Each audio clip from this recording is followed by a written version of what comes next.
Assalamualaikum warahmatullahi wabarakatuh. Perkenalkan nama saya Alvin Nuruzaman Agustian dengan NIM 22320017. Saya berasal dari Universitas Jana Badra, program studi Teknik Mesin. Di sini saya akan memaparkan hasil metode penelitian saya yang berjudul Sistem Pengendali Air Otomatis Berbasis Sensor Ultrasonik dengan Material Tahan Cuaca untuk Efisiensi Penggunaan Air. Next, lanjut ke latar belakang dan permasalahan.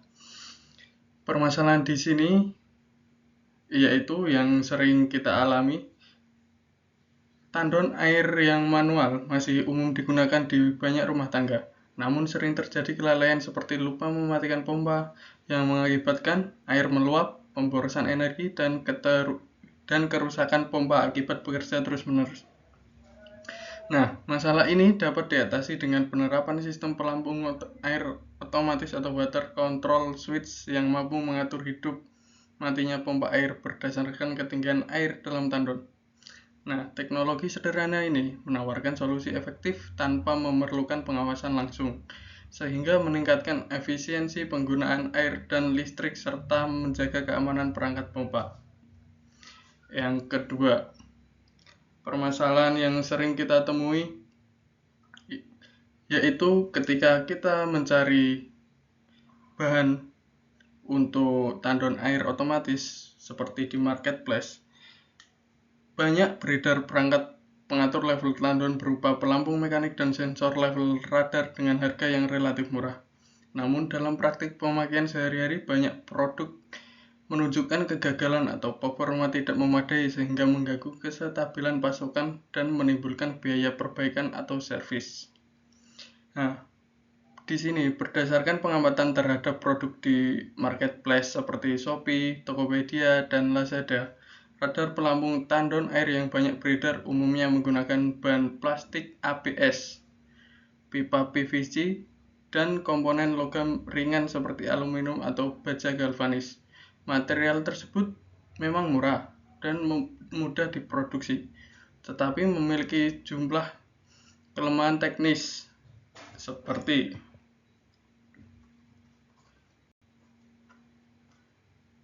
mudah degradasi sinar UV, sensor logam cepat korosi. Nah, lanjut. Tujuan dan manfaat penelitian. Tujuan penelitian menjelaskan prinsip kerja sistem pengendali air otomatis, yaitu menjelaskan prinsip kerja sistem pengendali air otomatis dalam mengontrol level air.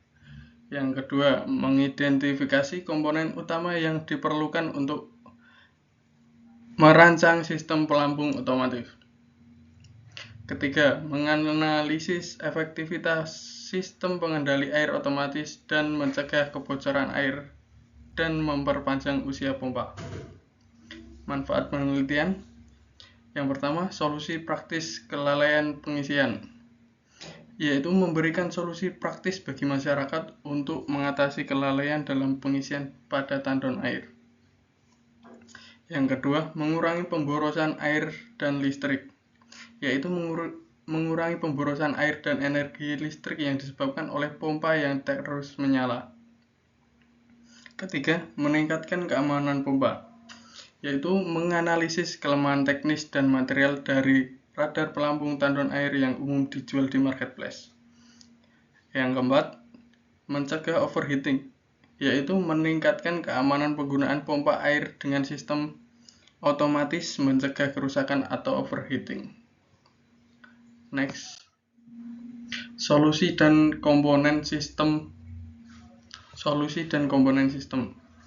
Nah, yang pertama, peningkatan yang diusulkan. Sebelum lanjut ke peningkatan yang diusulkan, akan saya paparkan apa itu sistem kontrol otomatis. Nah, sistem kontrol otomatis pada tandon air berfungsi untuk secara mandiri mengelola proses pengisian dan penghentian aliran air dengan menggunakan sensor level cairan, microcontroller, serta aktuator atau pompa atau katup.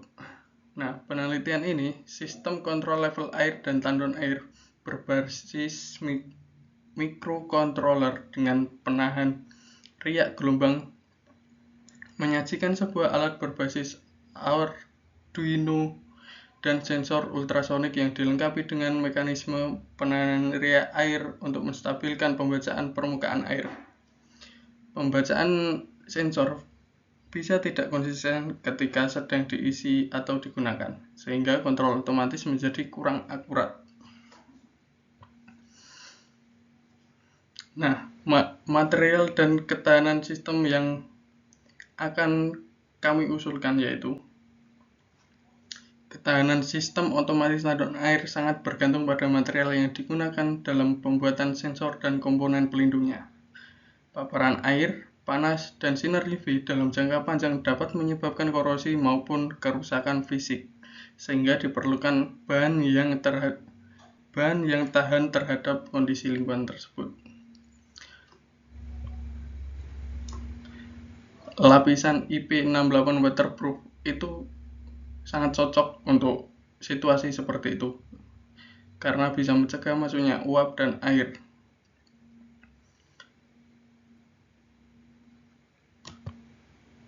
Selanjutnya, sensor ultrasonik. Sensor ultrasonik digunakan. Sensor ini bekerja dengan memancarkan gelombang ultrasonik dan mengukur waktu pantulannya dari permukaan air. Data dari sensor ultrasonik digunakan sebagai acuan perbandingan akurasi dan stabilitas sinyal. Yang keempat, ada microcontroller ESP32 atau Arduino, yaitu pusat pengendali sistem. Microcontroller ini berfungsi sebagai pusat pengendali sistem yang memproses data dari sensor, menjalankan logika kontrol, serta mengaktifkan atau menonaktifkan pompa air melalui relay. ESP32 dipilih karena memiliki kecepatan pemrosesan yang baik dan mendukung pengembangan sistem berbasis Internet of Things atau IoT jika diperlukan.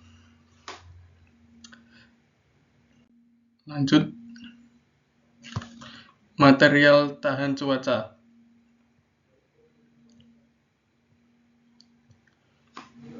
Di sini saya memakai material tahan cuaca ABS atau polikarbonat. Material ini sebagai pelindung sensor dan elektronik. Fungsi material plastik ini merupakan bahan utama yang digunakan sebagai casing atau housing sensor ultrasonik dan rangkaian elektronik. Kedua material ini memiliki karakteristik mekanik yang baik, yaitu cukup kuat untuk melindungi sensor dan benturan ringan serta stabil terhadap perubahan suhu lingkungan, seperti tahan sinar UV, tahan air, kelembapan. Yang kedua ada stainless steel 316L.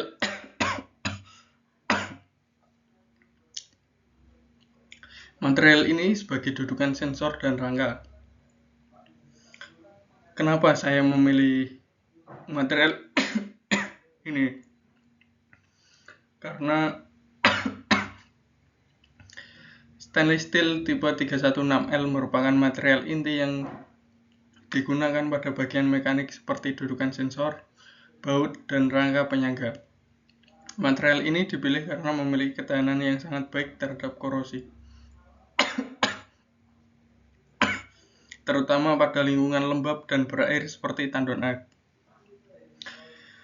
Kandungan molybdenum pada stainless steel 316L membuatnya lebih tahan terhadap karat dibandingkan jenis stainless steel lainnya.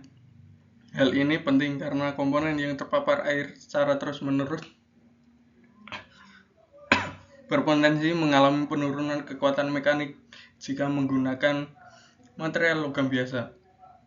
Dengan menggunakan stainless steel 316L, sistem dapat beroperasi dalam jangka panjang tanpa memerlukan perawatan intensif atau penggantian komponen akibat korosi.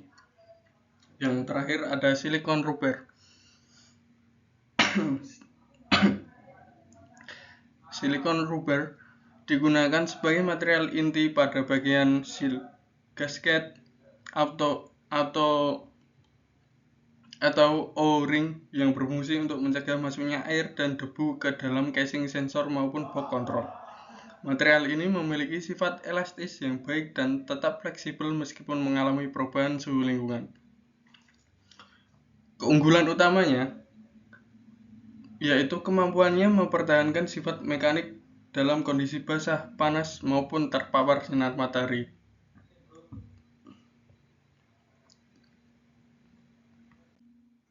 Yang ketiga ada modul relay. Modul relay berfungsi sebagai saklar elektronik yang aman untuk mengontrol listrik AC bertegangan tinggi 220 volt ke pompa. Menggunakan modul relay satu channel harus sesuai dengan spesifikasi daya pompa. Yang keempat ada pompa air. Pompa air yang berfungsi sebagai perangkat yang dihidupkan untuk mengisi tandon. Kemudian ada indikator. Yang kelima ada indikator yang berfungsi untuk menampilkan status sistem atau level air dan menggunakan LCD 12C16x2 untuk menampilkan level air dan status pompa. Yang terakhir, catu daya. Catu daya yang berfungsi sebagai sumber energi untuk mikrokontroler dan komponen elektronik dan menggunakan adaptor 5V DC.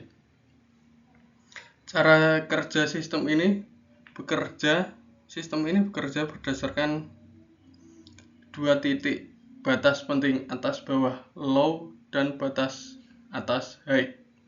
Low dan high. Jika kondisi level air rendah atau di bawah batas bawah, mikrokontroler mengaktifkan relay. Status pompa on. Notifikasi tandon sedang diisi. Jika level air normal atau air di antara batas bawah dan batas atas, atau seperti ini, relay mempertahankan status terakhirnya. Seperti jika status terakhirnya on jika sedang mengisi, dan off jika air stabil. Tandon aman. Yang terakhir, level tinggi atau air mencapai batas atas. Mikrokontroler menonaktifkan relay. Status pompa off, pengisian selesai. Selanjutnya, nah ini. Jika tandon memiliki total tinggi air 100 cm, high penuh ditetapkan pada jarak 5 cm dari sensor atau setara 95% volume. Low atau kosong ditetapkan pada jarak 80 cm dari sensor setara 20% volume. Jika sensor membaca jarak 80 cm, pompa akan on. Jika sensor membaca jarak 5 cm, pompa akan off.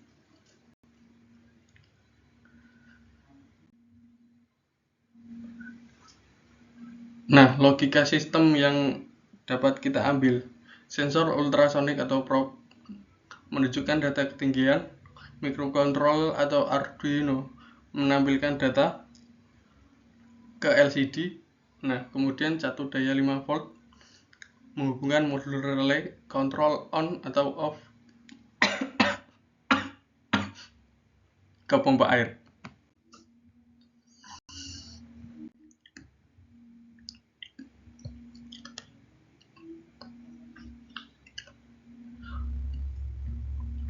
Metodologi penelitian atau langkah-langkah penelitian. Tahapannya yang pertama yaitu identifikasi masalah. Tahap ini dilakukan untuk mengenali berbagai permasalahan yang muncul pada penggunaan sistem pelampung tandon air yang beredar di pasaran, seperti akurasi sensor yang rendah, material housing yang cepat rusak karena UV, serta ketidakstabilan sinyal pada kondisi air yang beriak. Hasil identifikasi ini menjadi dasar untuk menentukan kebutuhan sistem radar otomatis yang lebih tahan cuaca dan lebih presisi. Yang kedua, studi literatur atau pengumpulan data. Data dikumpulkan untuk memahami karakteristik sensor dan material yang digunakan pada produk komersial serta kebutuhan teknis sistem yang akan dirancang. Data diperoleh dari hasil observasi tandon air, pengukuran kondisi lingkungan, serta spesifikasi teknis komponen yang akan digunakan. Yang ketiga, perancangan sistem. Tahap ini berfokus pada pembuatan rancangan awal sistem berdasarkan data dan teori yang telah dianalisis. Perancangan meliputi desain mekanik, pemilihan material, pemilihan sensor, penyusunan rangkaian elektronik, serta penentuan logika kerja kontrol. Tujuannya adalah menghasilkan konsep sistem yang siap untuk direalisasikan. Yang keempat, pembuatan prototipe. Pada tahap ini, rancangan sistem diimplementasikan dalam bentuk alat atau prototipe. Proses ini mencakup perakitan komponen elektronik, pembuatan housing mekanik, instalasi perangkat, serta penyolderan dan pengabelan.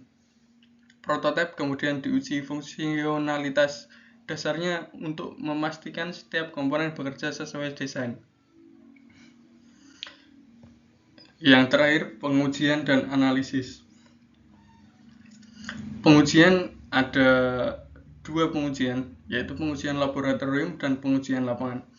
Pengujian laboratorium dilakukan di lingkungan terkontrol atau laboratorium untuk pengukuran performa akurasi sensor pada berbagai jarak, mengukur ketahanan material dan pengujian material seperti material ABS dan stainless steel terhadap paparan sinar UV, mengukur akurasi pembacaan, kestabilan sinyal, fungsi rangkaian elektronik, dan evaluasi stabilitas sinyal terhadap riak dan busa. Hasil pengujian laboratorium digunakan untuk memvalidasi kinerja awal sistem sebelum diterapkan ke kondisi nyata. Nah, kemudian pengujian lapangan. Setelah lolos uji laboratorium, prototipe diuji pada kondisi sesungguhnya untuk melihat performa alat saat beroperasi di lingkungan nyata. Pengujian lapangan membantu mengetahui keandalan sistem, kestabilan kerja alat, respon sensor terhadap perubahan kondisi air, serta kemampuan sistem beradaptasi terhadap variasi lingkungan. Nah, yang terakhir, analisis. Pengolahan dan analisis data. Data hasil pengujian analisis menggunakan metode statistik atau analisis teknis.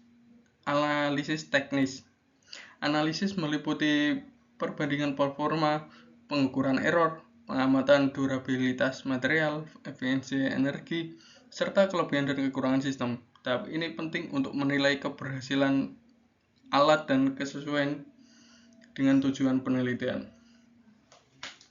Waktu dan tempat. Yang kedua, waktu dan tempat, yaitu waktunya mulai dari September 2025 sampai Februari 2026. Laboratorium pengujian ada di Lab Teknik Mesin Universitas Danau yang untuk merancang dan pengujian akurasi. Yang ketiga, ada lokasi tempat pengujian kondisi nyata, yaitu di rumah-rumah atau di kos.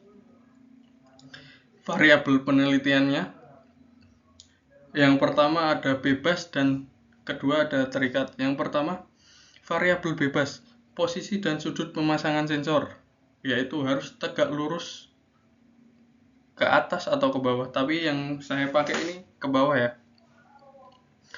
Yang variabel bebas kedua, jenis sensor level air. Sensor yang saya pakai itu menggunakan ultrasonic HC SR04. Variabel bebas yang ketiga yaitu level permukaan air. Saya menggunakan high penuh pada jarak 5 cm dari sensor dan low kosong 80 cm dari sensor. Variabel terikat saya ada 4. Yang pertama, variabel terikat tentang stabilitas pembacaan sensor. Kedua, ketahanan material yang berupa kerusakan fisik, korosi, degradasi UV. Yang ketiga, respon sistem, waktu delay on-off pompa. Yang keempat, efisiensi penggunaan air, presentase penghematan dari segi listrik, biaya, dan lain-lain.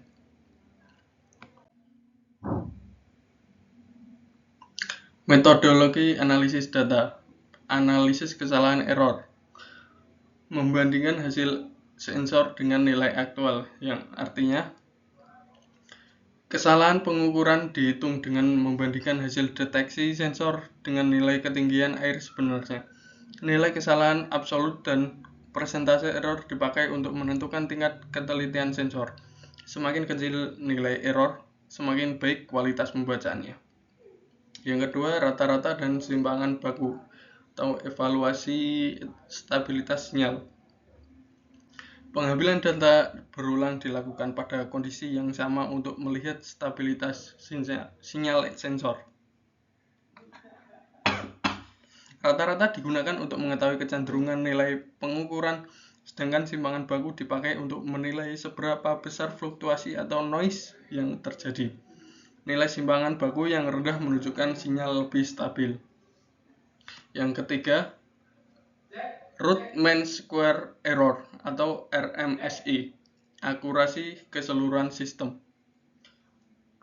Digunakan untuk mengevaluasi akurasi keseluruhan sensor selama seluruh proses pengujian. Metode ini membantu melihat keakuratan sensor secara menyeluruh, bukan hanya di titik tertentu saja. Yang keempat, ada koefisien variasi atau CV%, yaitu konsistensi pembacaan sensor. Koefisien variasi ini digunakan untuk menghitung tingkat konsistensi data. Nilai CV yang kecil mengindikasikan bahwa sensor mampu memberikan pembacaan yang lebih seragam meskipun kondisi air mengalami riak atau gangguan lainnya. Yang kelima, analisis waktu respon, yaitu kecepatan deteksi dan aktivitas pompa. Waktu respon dihitung untuk mengetahui seberapa cepat sistem mendeteksi perubahan level air dan mengaktifkan atau mematikan pompa. Analisis ini penting untuk memastikan bahwa sistem mampu bekerja tepat waktu dan menghindari luapan air. Selanjutnya, analisis efisiensi, pengurangan pemborosan air. Efisiensi dihitung dari selisih jumlah air yang terbuang sebelum dan sesudah penggunaan sistem radar otomatis. Nilai efisiensi yang meningkat menunjukkan bahwa sistem mampu mengurangi pemborosan air secara signifikan.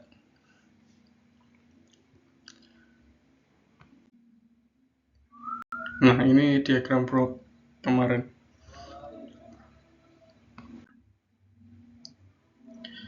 Mungkin itu saja yang bisa saya presentasikan. Kurang lebihnya saya mohon maaf. Wabila taufiq wal hidayah. Assalamualaikum warahmatullahi wabarakatuh.